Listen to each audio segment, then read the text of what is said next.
Hey guys, and welcome back. This is game number 3 between Deathwaffles and Jleli. Um, Game number 2 showed some very solid signs of life from Deathwaffle. I definitely don't think he is out of it at this point. If you haven't watched that, I definitely do recommend going to do it. It was a pretty muscle flexing showing of how well mech works when it does work. So like I said, definitely go see that. We'll see actually now if either one of these players can put it away. It is down to a best of 1, and the map is Core Hall Compound. These two players, like I said, not playing on the standard maps, but that's alright. We give them the benefit of the doubt this week. We do see Jleli spawning down here in the lower left position as the orange Zerg yet again, and we see his opponent Deathwaffles spawning up here in the top right. So far, I actually have to say this has been a pretty eventful series. I did see a lot of 2-0s today in a lot of the brackets. Not saying that that's bad, because that means that the tournament itself is going to be just utterly amazing. But this was one of, I think, 2 or 3 that went into the full best of 3 series, and I tell you what, it is making for one of the better matches. Definitely. We see down here Jleli just continuing to drone. We'll have to see and keep an eye on if he likes to. I guess after this point we could say he likes to go 15 hatch. We just have to see if he does it again to positively confirm that. We're not going to be like the GSL and throw out false statistics. Artosis. We do see the 12 racks coming down from Deathwaffles. We also see the mass dronage. Jleli scouting down here is natural to make sure there's no cheesiness going on. This map actually is pretty unanimous for cheese. There were a couple ladder games that I played. I actually played a game out for my placement match where a guy proxy gated me right here. And I played a game yesterday on the ladder where I got proxy raxed right here. So, I mean, this map does make for some interesting proxying potential. We do see the drone up here by Jleli going ahead and doing that harassment, trying to kill that SCV, because that's kind of embarrassing when we do that. We lose the I can't talk, I'm sorry. It's kind of embarrassing when we do lose the SCV. Okay, so we do see the 15 pool. We saw the 15 hatch first. So 15 hatch, 15 pool. Looking like Jleli is going to go with a very macro-oriented, gasless early game play, which I almost want to say he's known for now. I mean, I realize it's been 1 week and 2 games, but don't judge me. We're going to call this macro-oriented.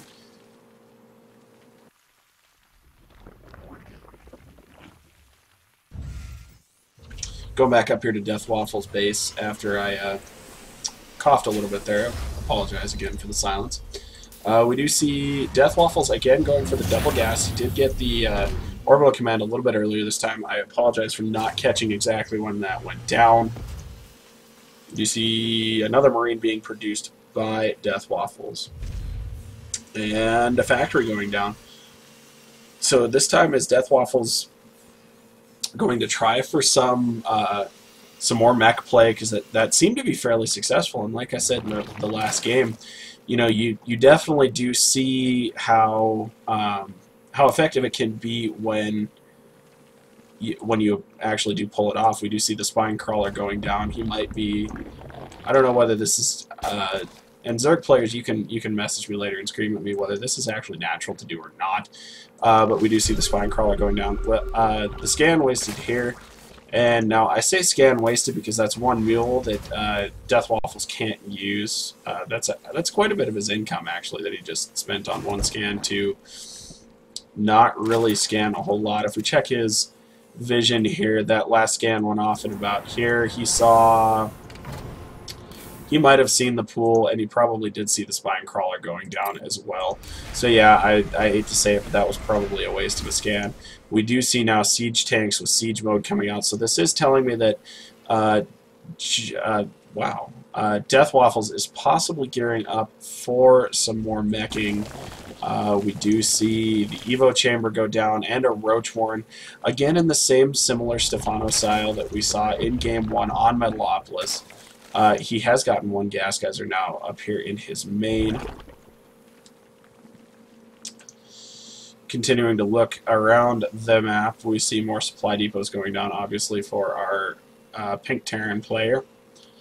Siege mode still not yet done. Maybe he's just going for some sort of early aggression. I could be completely wrong with this, but he might very well be. We see the second Evo chamber to completely wall this off, making this only needed defensible area for Jleli, our orange Zerg player. He is getting the second extractor now, and also pulling out the stops and getting the Zergling metabolic boost upgrade, which is the Zergling speed upgrade. We see siege mode now done for Deathwaffles. Looks like he's going to move out. Looks like he wants to actually... Yeah, looks like he wants to go ahead and end this early, which I don't necessarily agree with. I just don't know if he has enough. This actually, once units start popping out here, is a pretty stout wall to try and break. We do see the double extractor coming down for Jleli.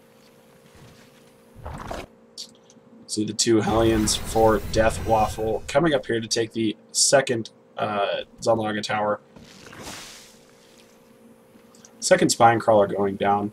He obviously felt the pressure on that one. Like I said, I apologize to any Zerg players who know this for fact and are screaming at me via everything else.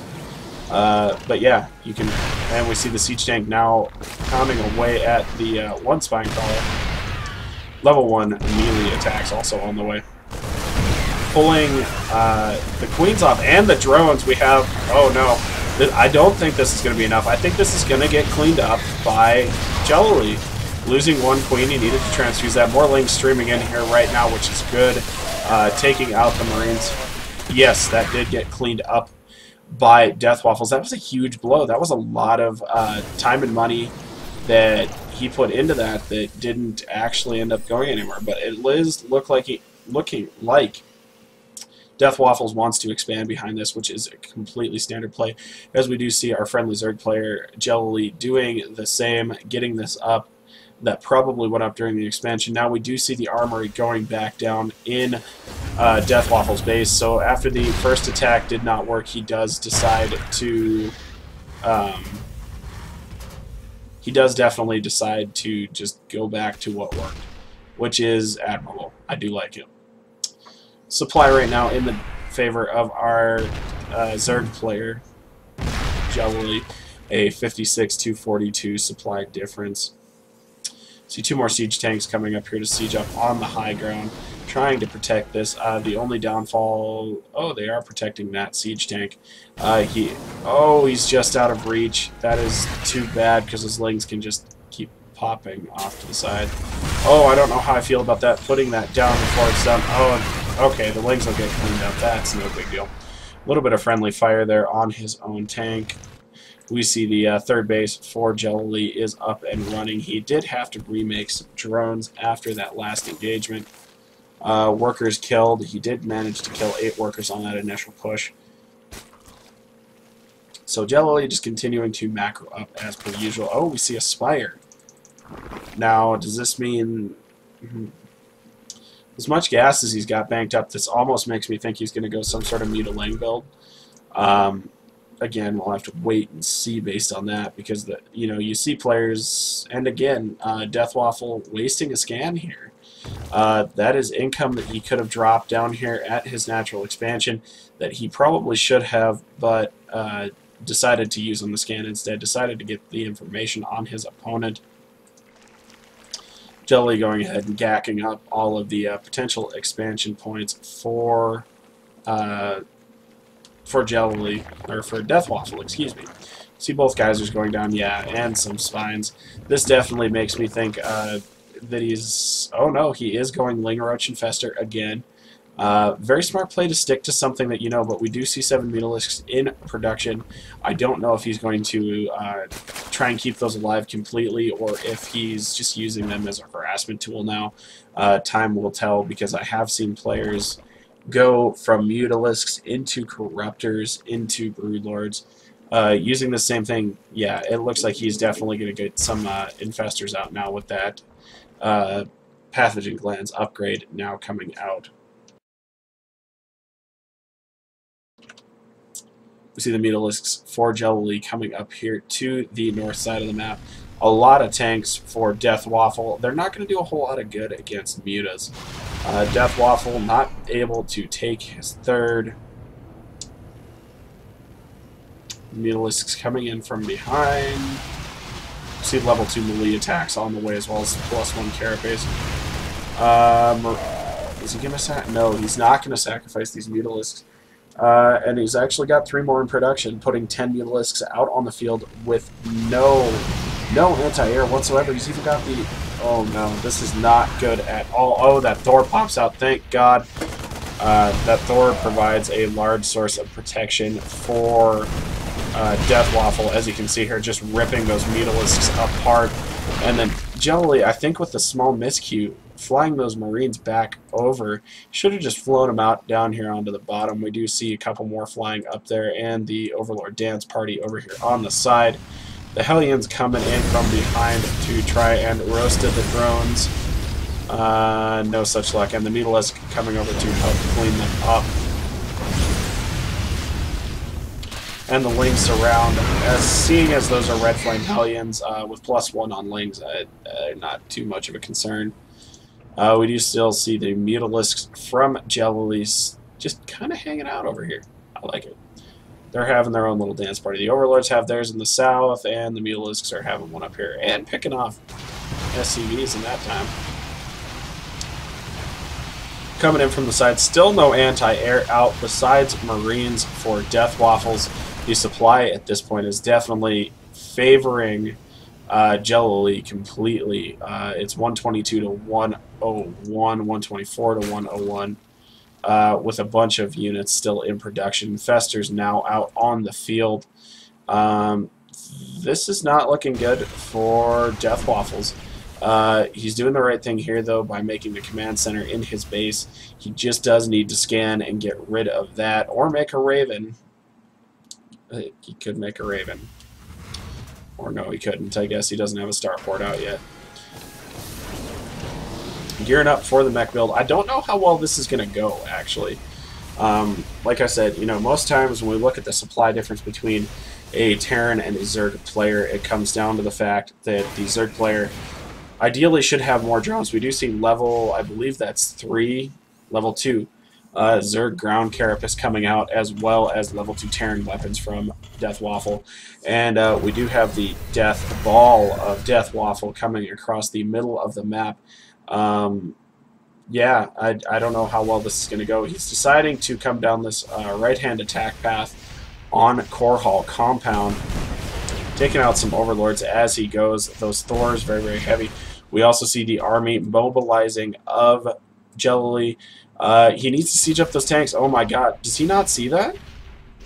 I don't think he does. He scans...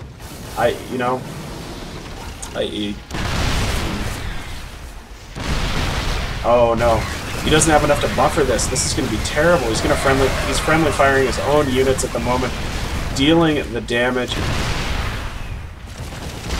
continuing to focus fire those down. He now has the... That was a good scan on the part of Deathwaffles. They're trying to pick off those infestors. We do see 36 Zerglings in the process and pulling the drones, cutting huge swaths out of that drone line. But Jleli looking like he's just going to be content transferring them over to the 4th that Deathwaffle now knows he has. This army actually could probably just go counterattack the front of Deathwaffle's base, and there wouldn't be a whole lot he could do about it, because as we talked in the last game about the immobility of a meching Terran player, you know, oh, and there we see the friendly fire taking down those tanks. And so, this is what I mean about the volatility of mech Terran.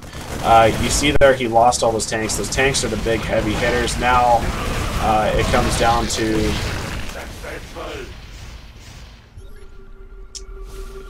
see the another scan to see if... But he's not reinforcing. This could be disastrous for Deathwaffles. He is continuing to push down here, which is a good idea. I like continued pressure by our Terran buddy Deathwaffles.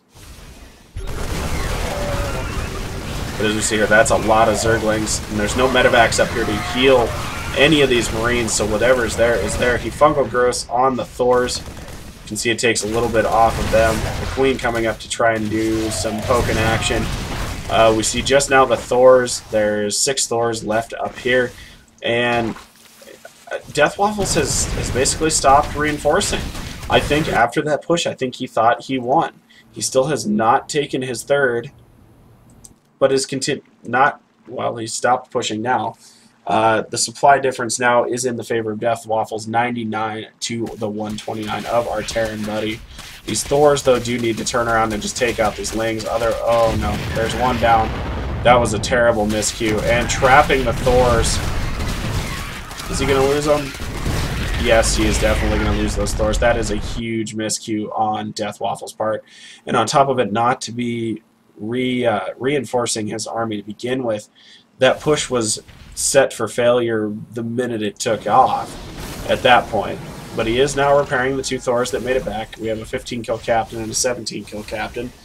Properly sieging up, we do see Deathwaffle, or Jleli, retaking both of the bases that he lost in that attack, as well as expanding up here to the, I guess you'd call it the 9 o'clock position. We do see level 3 Terran infantry armor on the way, as well as level 3 Terran weapons. We do see Zerg melee level 3 and ground carapace level 3 and the Greater Spire. So that does mean that we are eventually gearing up to see some Broodlord action, should it get that far into the game. At this point, actually, it may be on a razor's edge between these two players. The supply is about even. We are looking at, oh no, the Marines that we're going to take out the Roach of Jleli. I don't know. We're going to go with Jleli. We'll keep going with that. That Roach is still there. He is healing. That was researched. The Ling's returning home. We still see the army of Jleli coming back to reinforce. Scan. Oh, there we go. Oh, there we go. Sneaky with the supply depot. Not the supply depot, the missile turret, excuse me. And we see the 2-pronged attack now. Can he hold this off? He did catch those tanks slightly unprepared, but that is a lot of Lings and a lot of friendly fire coming from those tanks, and it looks like he will actually clean this up. But at what cost? That is a lot of friendly fire on those Thors from the siege tanks.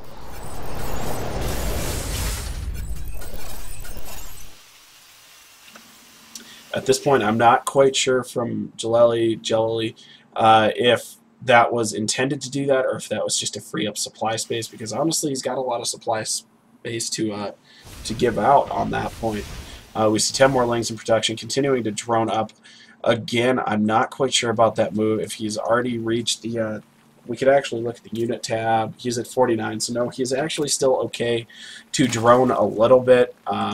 You might want to be careful, though, considering the supply, while it is now in his favor just by a little bit, he's getting close to saturation. Greater Spire is finally up by Jleli. We see 11 Corruptors in production. If all of those Corruptors are allowed to pop and that push allowed to go out, it is basically lights out. We do see a bunch more factories getting tacked down. We see the 3rd command center for Deathwaffles getting taken down by those infested Terrans of Jleli. That is a good move. I do like that a lot. That is one way to keep your opponent in check and basically win the war of attrition at that point. He needs to figure out what he wants to do with these factories, though. I do not like this move, leaving all of this here and whatnot. If anything, he should have probably tried to expand somewhere else. But with the map control that Jleli now has, this fight has basically turned in his favor. We do see the army moving out, though. He has gotten a little more of a buffer, scanning to make sure there's nothing in front of him. We do see 2 siege tanks, 8 Thors, a handful of Hellions with +3. Walking up in here to the, I guess it would be the 5th of Jleli.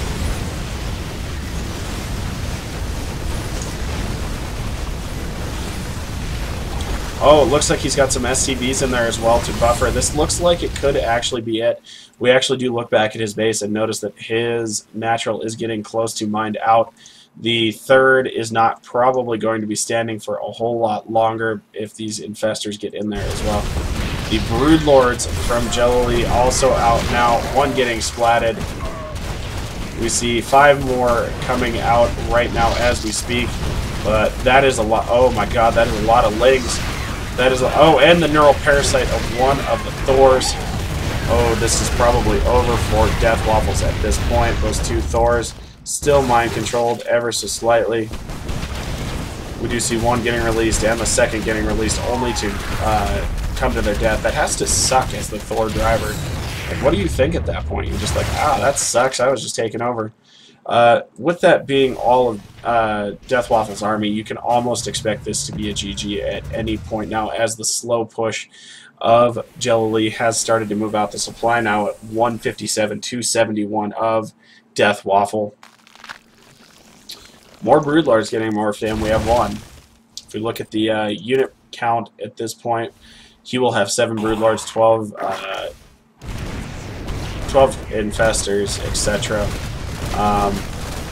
And I don't know if you caught it, but the move by Deathwaffles there was a very good one to throw a couple of infested turns to see how many tanks were there. Yeah, with Jleli pushing in now, you can about expect GG at any point.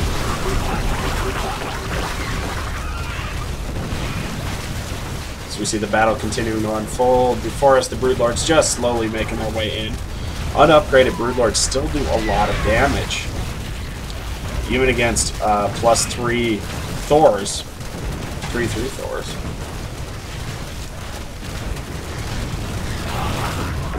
And we do have the GG from Deathwaffles. So there we see it. We see Jleli taking out Deathwaffles in a 2-to-1 fashion in game number 3 of match number 2 of day 1 of the Hivemind StarCraft 2 tournament. With that in mind, make sure you guys are checking out the VODs as they come up. We definitely want to keep everybody up to date as well. So check us out on Facebook at MSU Hivemind on Facebook.